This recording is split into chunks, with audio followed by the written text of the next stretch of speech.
Welcome to the Tailwind Marketing Podcast, where we talk to IT marketing leaders about how to drive more sales. Hosted by Carlos Corredor, founder of Condor, an Inc. 5000 company and one of the fastest growing IT marketing agencies in the US. 3, 2, 1, 0. And this episode is brought to you by Condor, a digital marketing agency for mid-market IT services companies. Most IT marketing teams struggle to drive sales, overwhelmed by long sales cycles and an elusive audience. Condor helps you measure and generate a qualified pipeline, make the most with your budget, and be recognized as a revenue driver and not just a cost center. And you can learn more at condoragency.com.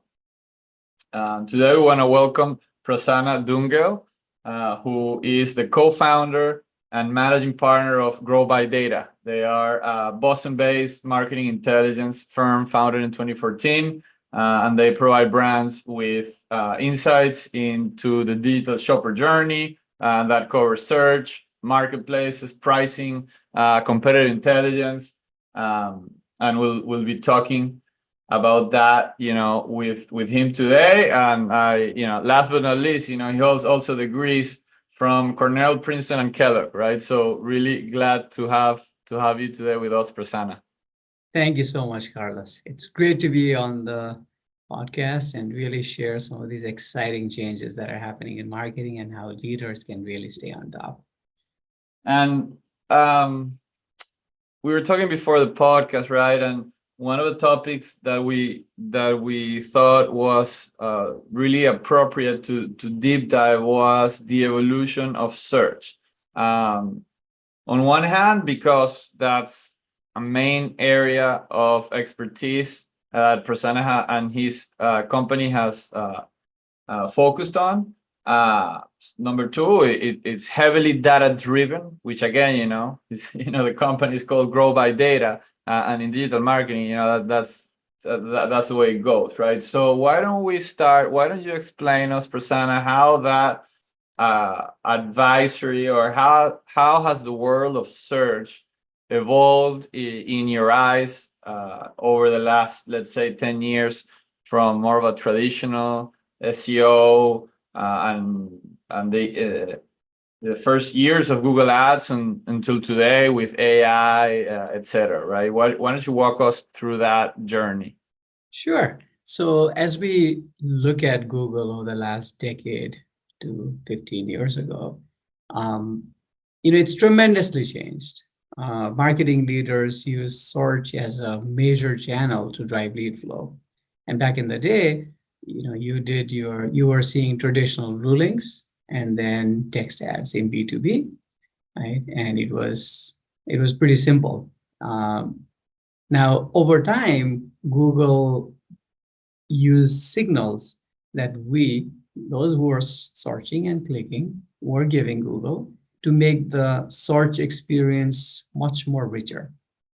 So as you even step back and look at over the last 5 years, the Google search engine results page called SERP has become very visual, right? If you look at retail, for example, we will see shopping ads on the top on a carousel. Like, for example, you search for running shoes, you see the ads for running shoes on the top, and then you see text ads. Then you go further down. Over time, Google started to add videos. Videos has gained a major role, on the SERP page. Specifically in retail, the page is starting to look like Amazon, where there's free listings in there called merchant listings. There's people also ask, Google is making it easy. And then over the last year plus, Google has introduced AI results. Now it's available for everyone. And so the AI results on the search page is now appearing like a chat GPT, or you're asking Alexa a question and you're getting a response.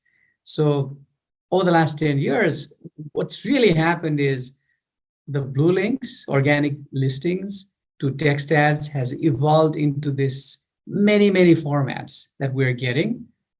And those that are searching, are getting a much richer experience, right? Now, what does that mean to search marketing leaders? you cannot just think about traditional blue links and text ads. Right? If you are caught up in that silo, you are way behind the ball, because some of the leading agencies and brands that we work with, they have morphed their strategy altogether.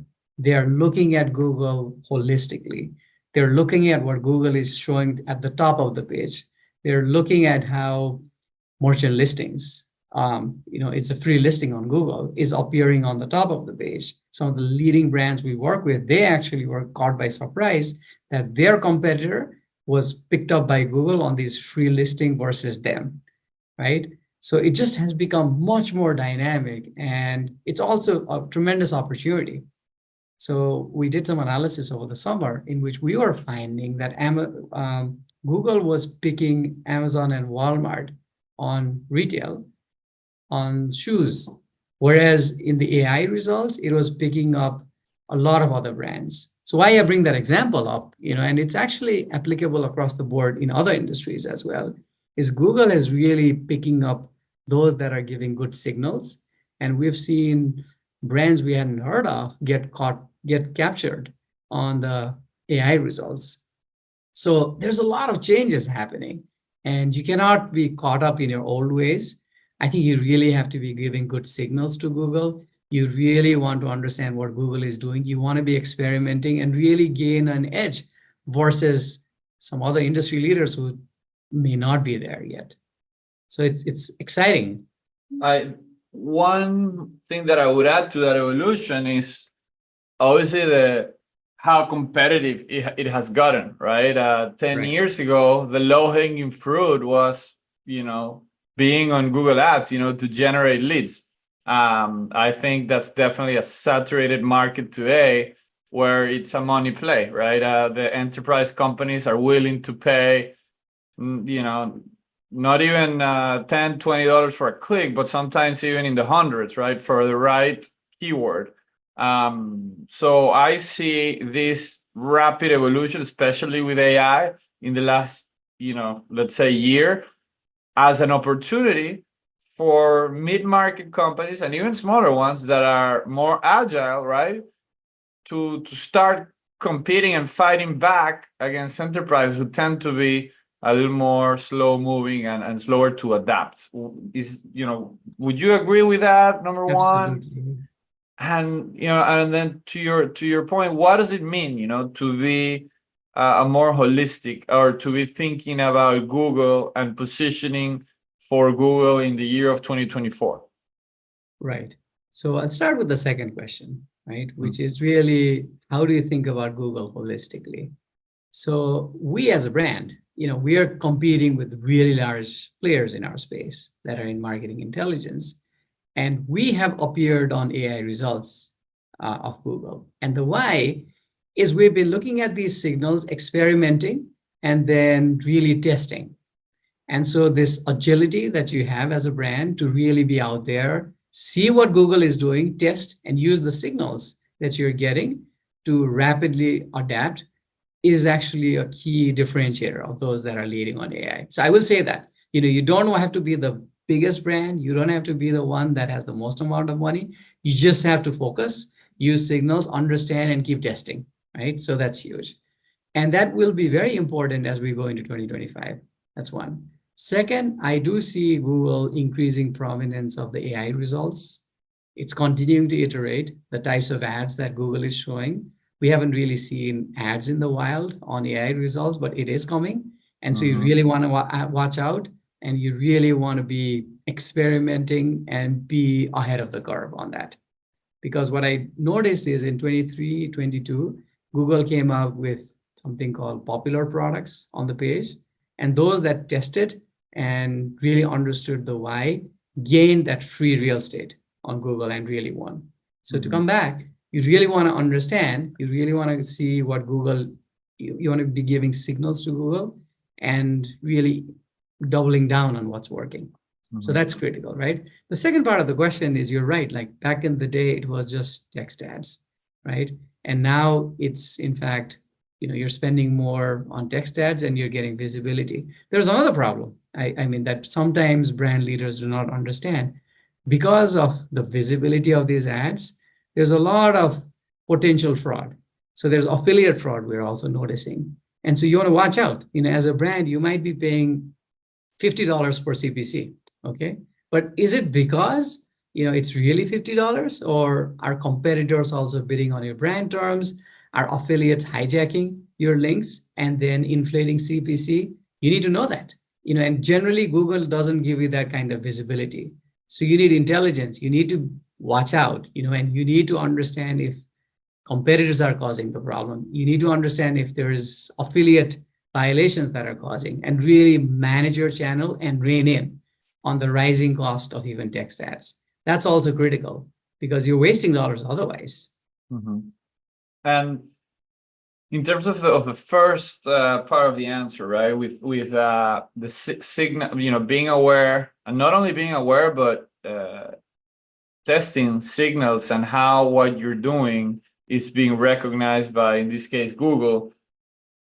How would you recommend to go about that, right? Is it a matter of a particular type of content, the frequency, the keywords that you're using? Is it more about the meta tags on your website?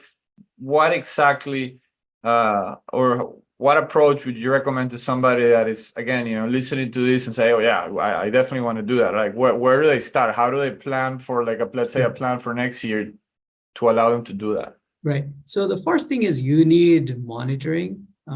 You need to have the visibility into what Google is doing. So if I were you, let's say you pick your top 100 keywords, okay, by different stages. Then you monitor Google regularly, daily if you may, and really have enough signals. You don't want to make a decision on one sample, right? So you look at it on desktop, mobile, from different geographies, have a sample size, and then really understand. You get something called share of voice reporting. That's what we do, which is what's the brand share of voice by different keywords, by different categories. So then, like, let's imagine you're selling cloud computing. That's the keyword you're going after. Okay, look at cloud computing, the keyword, and see what Google is showing you. Is it showing AI results, first of all? If it is, who is getting picked up on AI results? What kind of SERP elements are within AI results, right? Then you go below AI results, what kind of text ads are showing up? Are videos showing up? Are images showing up? There's people also ask, and so on, right? So first of all, have a baseline and really understand how that baseline is changing. The second thing we would do is we would deconstruct what the brands that are appearing within AI results have done. So to come back to your example, if you see, let's say, Rackspace, I'm just making it up, right? Let's say Rackspace is picked up on cloud computing, as the first listing. Then what you can do is you can understand the why, and then sometimes what we have also seen is we've tried to solve this problem. You see that you're getting quotes from key journals, within the article.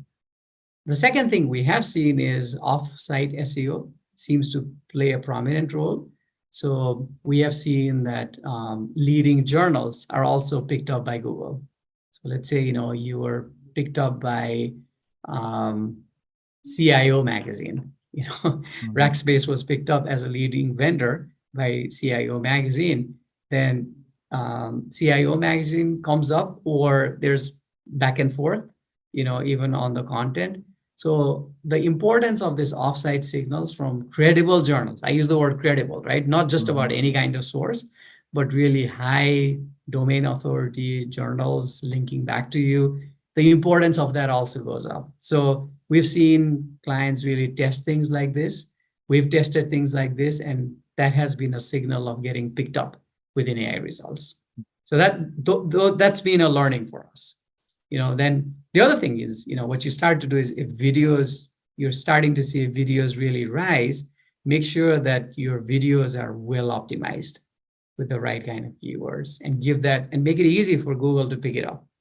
So, because Google is a machine, right? It's an AI machine, and junk in, junk out. If you don't give it good signals, then you can't expect it to pick up anything.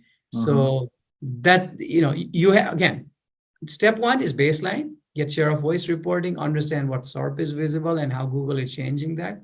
Number two, deconstruct what seems to be working. Number three, test, give Google good signals, and just keep experimenting. Mhm.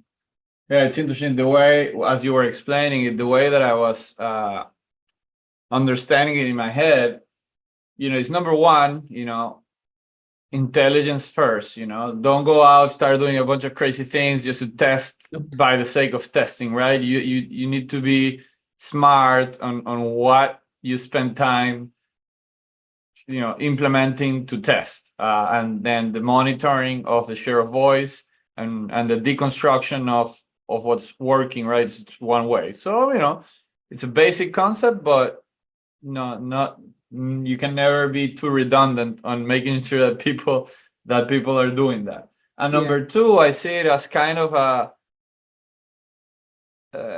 going to a traditional way in advertising. And by that I mean, the being recognized by established and credible publishers, and also doing video, right? Is like when the surgence of TV, and especially more for direct to consumer brands, that was like the big boom. And I think now, I think B2B never really got into that. There was a different way of doing B2B back then for the most part. But I think direct to consumer brands have always been it's been very natural for them to get into the video decade or these last few years, but B2B definitely have a harder time, right? They've always been very technical in white papers, in success stories, but to have a director of cloud computing explaining why they're a better alternative for mid-market company for whatever niche, you don't see that often. But maybe now that you mentioned that, that's a big factor, to be recognized by search engines. Hopefully, the companies that aren't doing that, maybe that's the final push that they needed.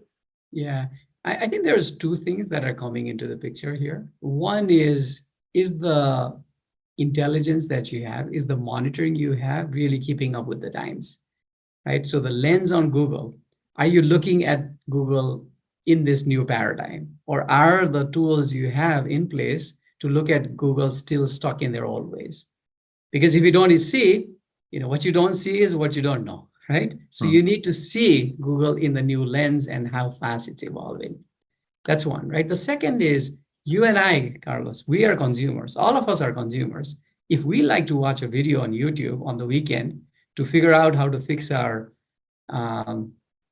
bathroom sink, okay, we're already B2C consumers. And those brands that have humanized the B2B angle of this, let's say the director of IT at a leading cloud company, he or she comes to like in front of a video and really describes in a human voice what they should do and why this is important.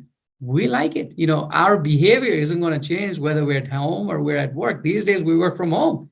Like over lunchtime, you might be shopping, you might be looking at a video, and the next minute you might actually you can't shift your mind immediately. And so if you see a brand that has a nice video for your B2B experience, you will actually like to see that.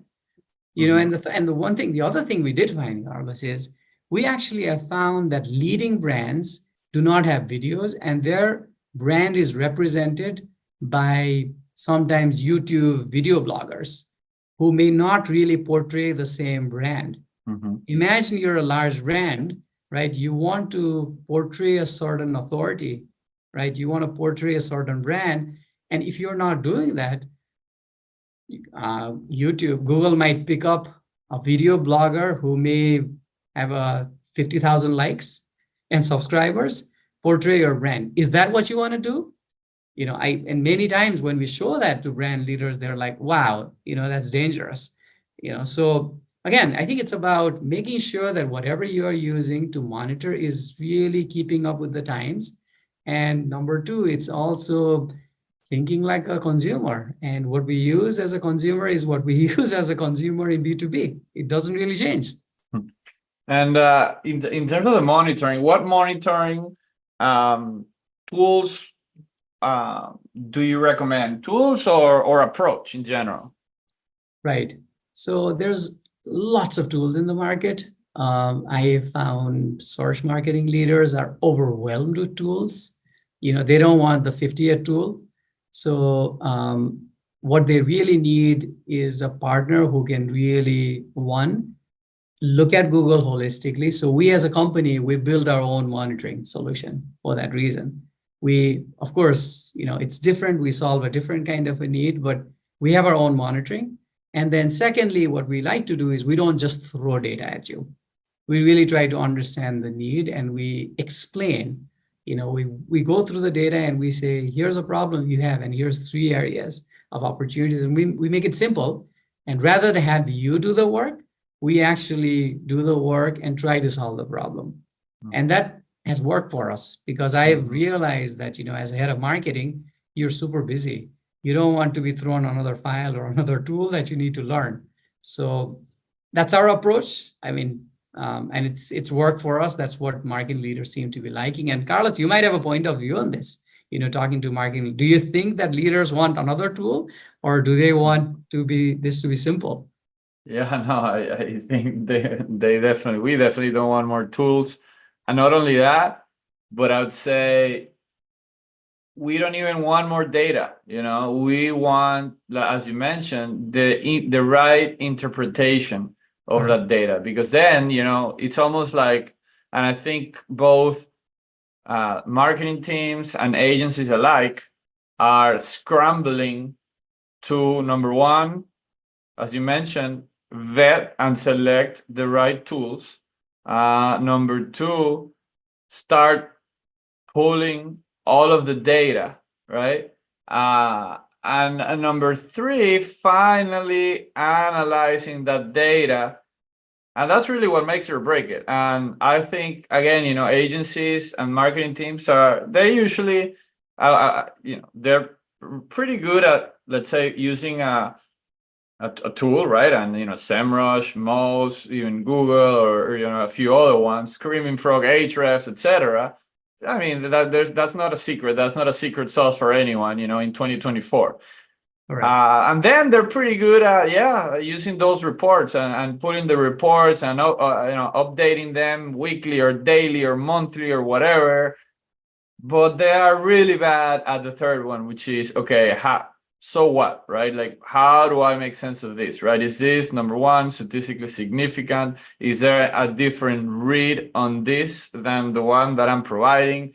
And that's when, either a junior marketing person that doesn't know the business of the client is incapable of doing, or that simply they have to deliver something or they have to meet that afternoon or the next day, and maybe they're capable, but they don't spend enough time, thinking and really doing analysis. They spend time pulling data, doing VLOOKUPs, putting a report together, but then really the true analysis, right? Thinking about potential recommendations, that's really when agencies and marketing teams are dropping the ball. That's what I feel. But I don't know, it sounds like, and by having your own, sounds like what you guys are doing, by having your own methodology where you're essentially number one and number two, problem solved, you took care of it already. And now it's training the team on how to interpret and provide recommendations, which is what, as you mentioned, right? The client that's receiving it, that's what they will, appreciate. It sounds like that's your approach to success. Right. Yeah. So it's one, having our own window into Google. So while many of the solutions you provided, you noted are wonderful, we have learned that marketing leaders are not getting the answers they needed, despite having many of them. And so we have our own solution to monitor, one. And the second is it's not just throw data. We are GrowByData. However, we don't throw data. We like to make it easy for our clients, and we try to give insights to make it easy, right? I'll give you a classic example. You might have heard in the search world, my rankings are the same, but my clicks have dropped. And you have no idea why. I don't know if that's a question that you've gotten. Sometimes you're like, oh, let's track our rankings, and we've done wonderful. Our rankings are the same. It's actually gotten a lot better. But guess what? I had no idea why my clicks have dropped by 20, 30%. Mm-hmm.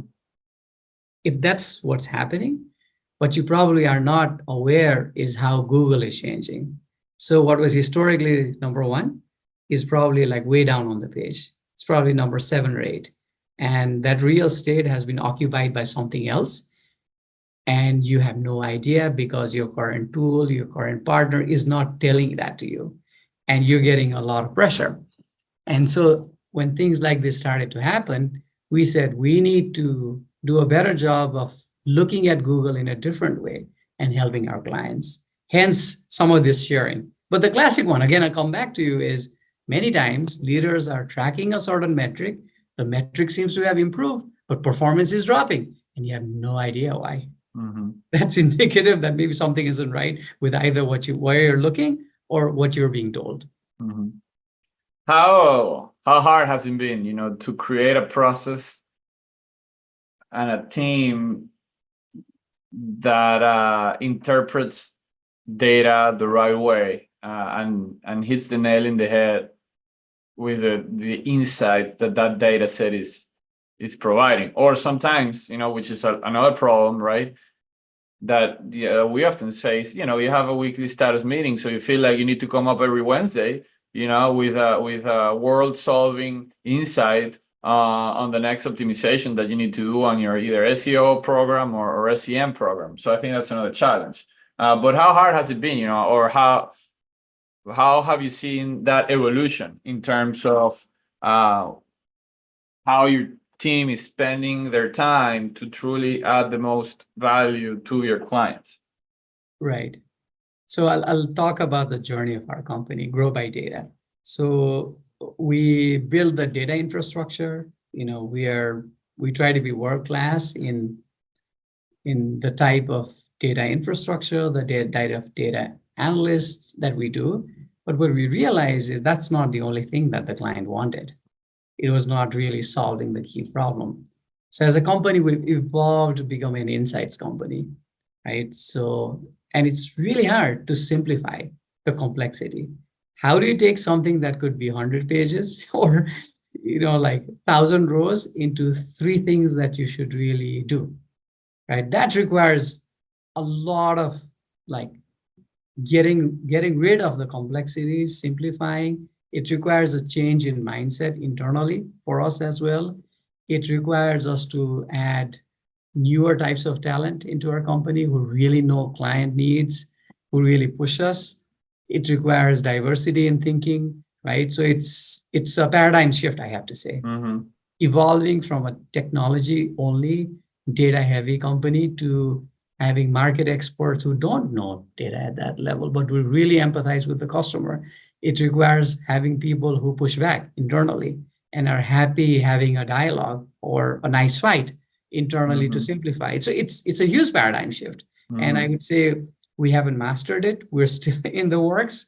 And it's always something that we're trying to do, because the end goal is to make it simple for marketing leaders to get insights on needle moving activities. And that the words I said, it sounds simple, but it's super hard. Yeah, I don't know if I have a lot to add other than, I feel I very represented, and it's refreshing to hear somebody that has gone through the same challenges and applying, the same solutions or very similar solutions to an old but recurrent problem in the marketing world. And I think, speaking of that, and as a segue to the next question, that I would hate for us to end the podcast without discussing the topic of AI. We already discussed how important it is to be recognized by the AI of Google, right? But now switching a little bit and then saying, okay, but how can we actually leverage AI ourselves, right? And besides occasionally asking things to ChatGPT, what other ways are you seeing or recommending your clients to use AI for? And, obviously, if there's anything in this world of search, great, but more broadly in the B2B marketing world as well. Right. So let's start with the classic chat, search chat experience. One, it's being used by leaders to get a lay of the land easily, right? You ask and you get an answer. It's like asking Alexa, and so it summarizes, it saves you time. But stepping back, I think AI really primarily has three roles in my mind. One, AI is supposed to help you boost your revenue. Number two, it should help you improve your performance. And number three, it should make it easy / defend you, right? And so how has that been done? So we also provide pricing as a pricing intelligence. And so what you want to do in pricing intelligence is really provide how should you be pricing versus your competition. And that's a very hard problem. It requires like getting massive amounts of data, mining it. It requires using human judgment to make sure that you are doing an apples to apples comparison. And so with AI now, a lot of things that you are needing a human to do can be automated. Now, I'm not saying AI will automate everything, but a lot of low-hanging fruit, something that's repetitive, which may not require a lot of skills, can be done with AI. And that's the way I think we should be thinking about AI. As leaders, AI is not really replacing, the thought. AI will only make it easier for those that are thinking and driving the edge to do it faster and better. And so you might be reliant on a human to do a task, and the human could make a mistake. But because AI is a lot more powerful, you could actually throw that problem at the AI. It's a minor task, but AI is able to do it more precisely, quicker, sometimes more cheaper. So yeah, I think there's a lot of opportunity, and I wouldn't try to overcomplicate AI usage and talk big. I really think you have to look at your business process within the company and look at like the business process, call it supply chain. Look at things that are repetitive, that are low-hanging fruit. Use a model or use some algorithm to make it better. And then the other thing is, it's the junk in, junk out principle. We should never forget that, because your AI is only as good as the data you provide. And so ensuring that the data you provide your algorithm is high quality becomes even more important, because in the olden days, you might have had a human verifying, but if you say, I'm replacing a human, a basic task that a human does, maybe that's a better way to say it, or a low level boring job that a human might be bored with AI, you don't have a human to check. So you better make sure that the data that's feeding your model is high quality, because if it's not good, then you could get into a lot of issues. So there's a huge opportunity, but the importance of having high quality data, high fidelity data, statistically significant data, unbiased data that doesn't only do sampling bias on a certain population, certain part of the world, a certain language. Making sure you do that becomes even more important. Mm-hmm. Yeah, and I would add to the data quality, I think it's related to that, is that a lot of people are seeing AI as an external agent that has information that will solve a problem for me. And there's also, I think, a huge opportunity of using the data of your company to build a repository that you can tap into. So, for example, for us is if you transcribe, for example, we do paid search as a service, right? If we put in a repository all of the transcripts of our paid search meetings, right, with all of our clients, right, and then 3 months, it's like, okay, what are the main challenges of our clients, and you ask that, right? If you ask that to ChatGPT, they'll have no idea. But if you ask that to a GPT with a repository of first-party data, then you start uncovering insights that are for your business, that you can start it's more actionable, right? So that's just an example, but I think that's another area where I see a huge opportunity, especially I'm sure in across functions, but definitely in the marketing space. Absolutely. I think you're actually talking about private cloud versus the concept of private clouds. Yeah. I think where we're going with this is the importance of having a private AI model, where as a company, you're feeding that model with data from yourself, augmented by statistically significant diverse data from outside, is really going to unlock a different competitive advantage to you. It's like, imagine as an agency, you're feeding the model with your data, and then you're feeding the model with other signals that may not exist within the walls of your company. Wow, the power that you get. And, as said, rather than remembering, rather than having an analyst who may already be swamped with 1,000 things to do to build a report on what happened, imagine AI did that for you. Wow, that would be a game changer. That's exciting here. Yeah, absolutely. That's another thing is the opportunity of AI, right? It's not necessarily going and selecting tools. I think that's changing a lot, and everybody saying that they do AI, you have to be very careful, and you might be spending more time than it's worth it. But thinking about how to build your own AI practice with your own data, as you mentioned, your private data, that's, I think, probably the biggest opportunity that I'm seeing. Yep. Yeah. We're headed for some exciting times for sure. AI uses within the enterprise, AI uses within search, so many other areas. Yeah.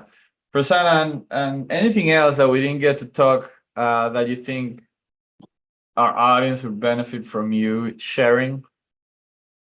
Yeah, I would say that, you touched a topic early in the conversation around how B2B is changing, right? I think that's worth repeating, because I feel like B2B is also going through huge shifts, and there are B2B leaders that are using AI, that are using new techniques, that are really on the edge. Mid-market companies I like to call mid-market companies emerging leaders. So they could eat the large leaders' lunch tomorrow.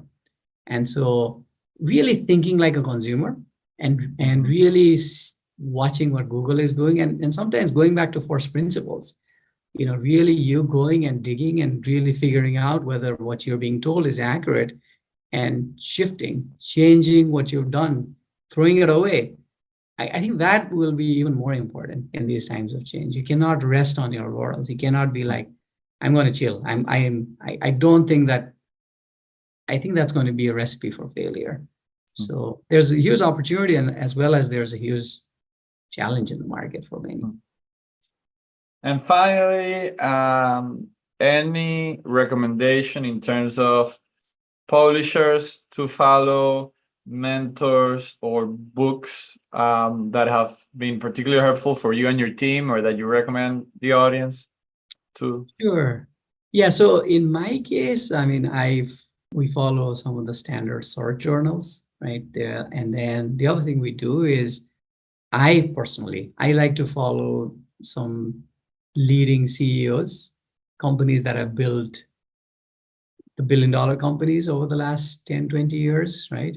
And so, for example, I like to follow Paul Graham in Y Combinator, some of his essays. I like to follow Rand Fishkin from SparkToro. I like to follow Brian Mullingham, I think the former CEO of HubSpot, and a few others. So, but that's for me. It's like, I think it depends on who you want to be. You want to be looking a few steps ahead of where you're trying to go, and follow these. But I think in the marketing world, there's a lot of search leaders who generously give their time and opinion, and they're very vocal on social media, writing. So I just follow them. Yeah, awesome. Well, thank you, Prasanna, for the time. I think a great conversation today, and again, really thankful for you being on the podcast. Thank you so much, Carlos. This was such a nice conversation. I feel like we can talk about this the whole day, and I hope this was helpful to all. I'm sure it was. Thank you. Thank you so much. Bye-bye. Thanks for listening to the Tailwind Marketing Podcast. If you enjoyed it, remember to subscribe for future episodes. Until next time.